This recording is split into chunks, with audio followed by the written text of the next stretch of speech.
Hi everyone, my name is Lavinia and welcome to my channel.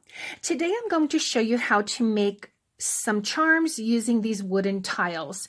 If you saw my other video where I'm doing the 100 subscriber giveaway, you probably saw that I pulled out the letter C tile and I went back into my stash and I actually found that I can make the word charm. So I'm going to be using all these tiles to make some different charms. And I did this one yesterday. I used my paper punch and I punched out this cute little present. I used a bead reamer to make the hole here on top, and then I put this, added this wire loop. I glued it in here so that the wire loop is still curing. I did that today. But I used, to seal the paper, I used some diamond glaze. You can use paper glaze. Mod Podge, I think, makes a dimensional, I think it's called Dimensional Magic.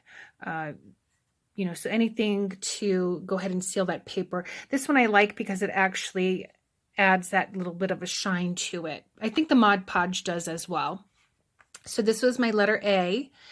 And I also did this one yesterday. I went to Hobby Lobby and I had bought some stickers. These are little tiny stickers, so I thought these would be cute to add to the charms. So what I did is I used my Derwent Inktense pencil and I colored the charm or the tile, and then I used this Mighty Cement embellishing adhesive to stick this on here. So this cured overnight as well. I'm just going to use the bead reamer to make the hole here. You could probably drill a hole here or use a flat back loop. I thought though if I would use one of those flat backs that it would cover the letter, and that's something that I don't want to do because if the charm flips back and forth, then you'll get to see the letters as well. So I'm going to show you how I went ahead and I made these two. So I used my paper punch. I have this 1-inch paper punch, but this is smaller.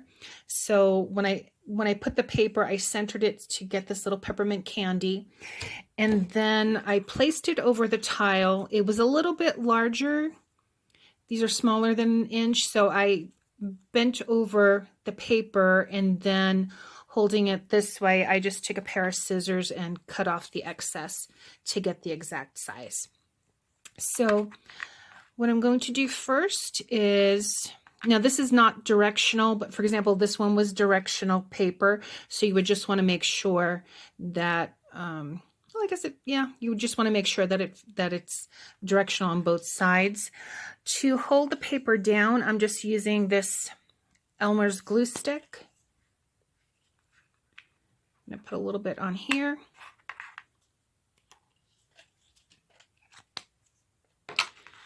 And then just move that around there just to set it.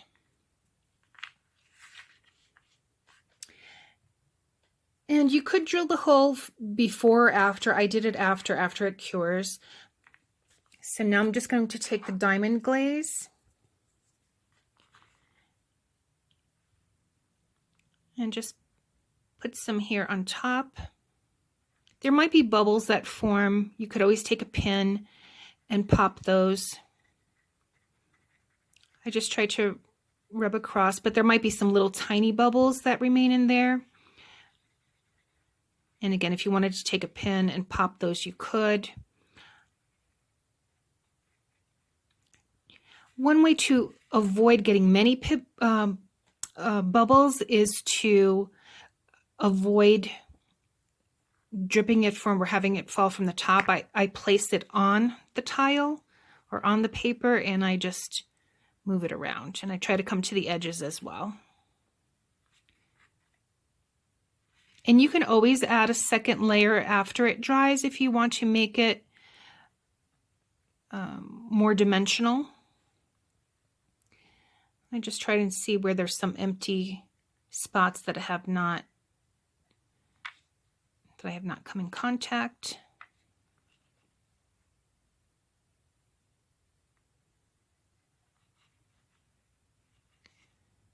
And I just go around.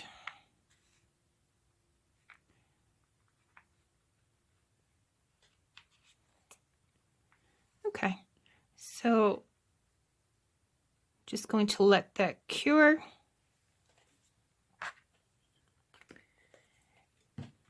And set that aside. So for this, again, I'm just going to show you here. I have here this little bead reamer. And what I did with this one is I just kind of saw where the center was, and I just did a back and forth motion. You could do back and forth, and then you can just screw to the right or to the left, and that will go in. I try to go in maybe a 1/4 of an inch or so, because I don't want this loop to come out. So I do use E6000 on that.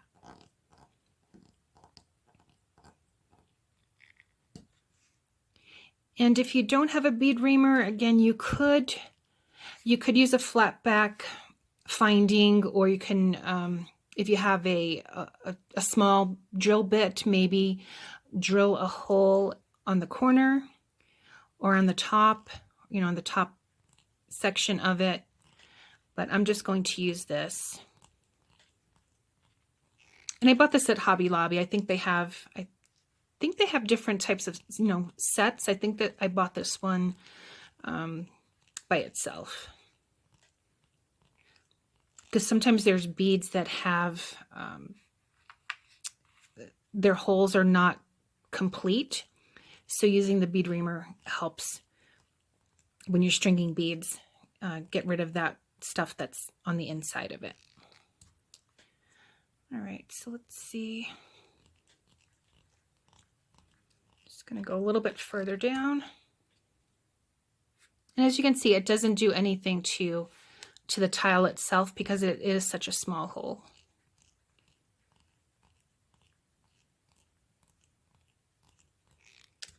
Okay. All right, and then as for the wire, let's see. I'm going to use some silver wire as I did here. I don't know what the gauge is. It came off, but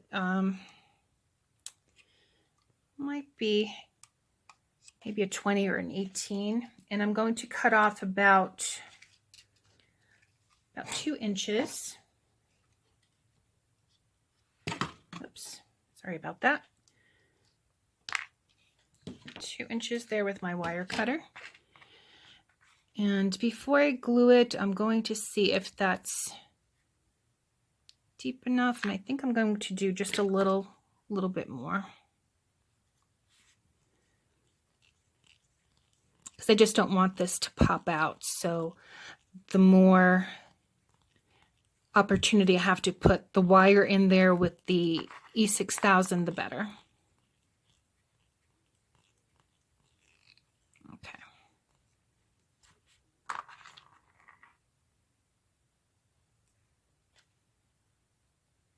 Okay, I think that's good enough.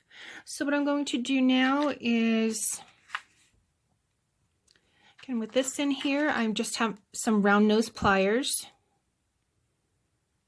I'm going to leave just a little bit there because I want to wrap some of that wire around. Let's see. You could use other pliers. I'm just using my fingers here. Let's see. That looks okay. All right, so just going to clip off this little section here.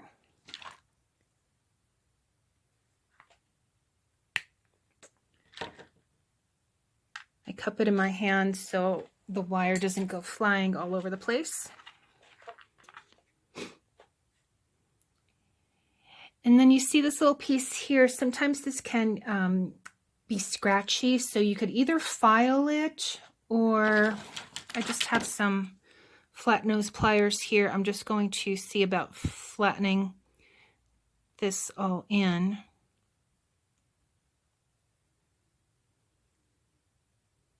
Just so it's not sticking out there. Now I'm just going to take some E6000. And this you can pick up at, you know, Hobby Lobby. I buy the little tiny ones just so that it doesn't dry out. And I'm going to put that in there. And so that will cure. So I'm just going to leave that overnight to cure. If you're buying E6000, just make sure that you pay attention.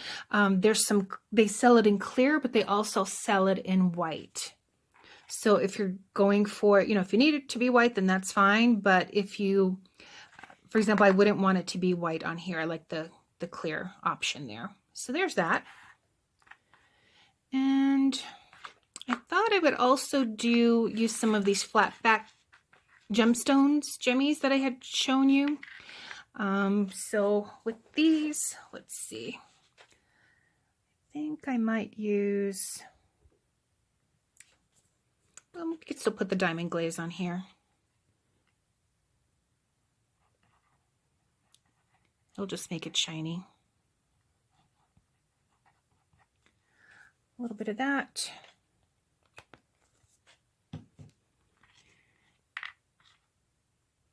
And it should hold these in place. So I picked out the red and green.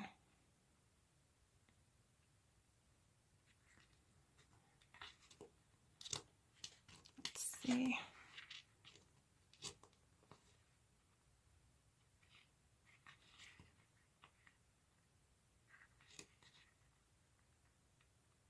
I don't know if they'll all fit. Yeah, there you go. So that will be one tile.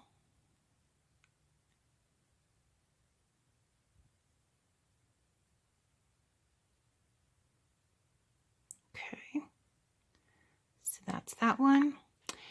And okay, let's do another one with these little stickers here. So this I would probably want it to be, depending on what I choose, for it to be directional. Let's see. Maybe I'll use one of these little candies here. I think the little gingerbreads are too big, and the candy canes are too big too. So maybe either, or I could use another one of these little cocoa mugs or a cookie. I don't know, let's see. Let me get, I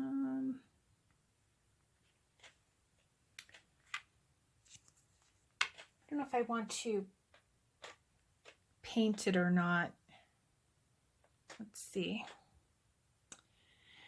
Maybe what I'll do,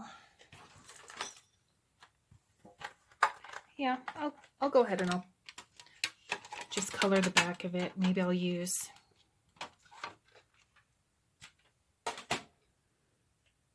this is the poppy red. Let's see what it looks like. Yeah, I'll just color the back of that. It's been quite cold here where I live in Arizona. I'm in, I would say maybe the mid part of Arizona, and it got below freezing, and I went to Sprouts today and I bought some butternut squash, so I'm going to make some butternut squash soup today.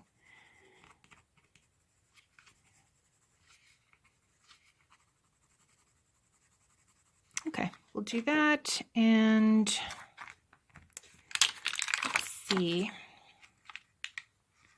I don't know if this maybe this candy cane might fit. Let's see. Oops, got some string there. Yeah, it'll fit. Just making sure that that fits the right way. Okay, so what I'm going to do is just put a little bit of this Mighty Cement down, just so that it doesn't fall off. Actually, it's stuck on there. Well, no.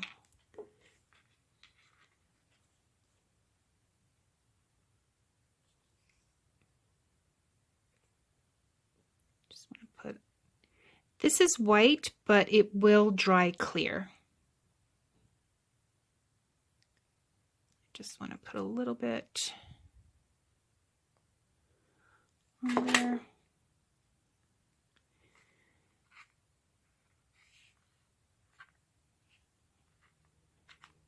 right, so I'll also let that cure overnight. And then tomorrow I'll go ahead and I'll drill the holes here, and I will wash that down with a little bit of water so that it melt. You don't see those grains there. All right, so yeah, so these are, whoops, got that stuck. These are coming out pretty cute, so I hope you like this. Give it a thumbs up.